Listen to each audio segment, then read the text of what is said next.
শিবির সবসময় সৎ, সত্যতার পথে, জ্ঞানের পথে, সন্ত্রাসহীন শান্তির পথে, লেখাপড়ার পথে তরুণদের আহ্বান করে শিবির আছে।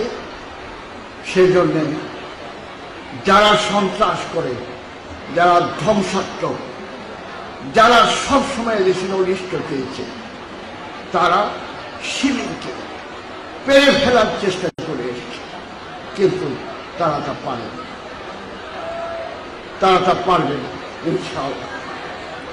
আমি একজন কবি, আমি আমার দেশের এই দুঃখ, দারিদ্র, সর্বনাশের মধ্যেও তরুণদের চেহারা দেখতে ভালোবাসি।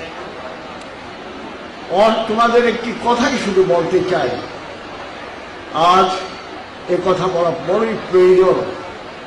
অসচেতন জাতি তাদের স্বাধীনতা রাখতে পারে না।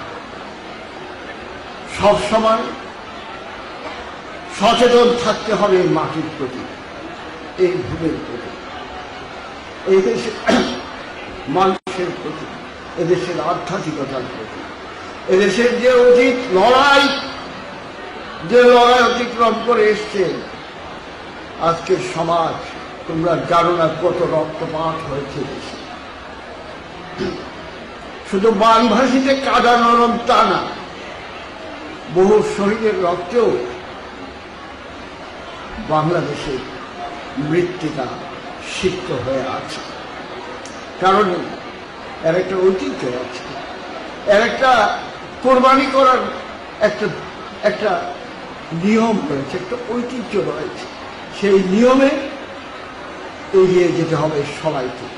হাতে পবিত্র কোরআন, একমাত্র গ্রন্থ যা তোমাদের, যা পৃথিবীতে মুসলমানদের এই দুর্যোগ মুহূর্তে বাঁচিয়ে রাখতে পারে।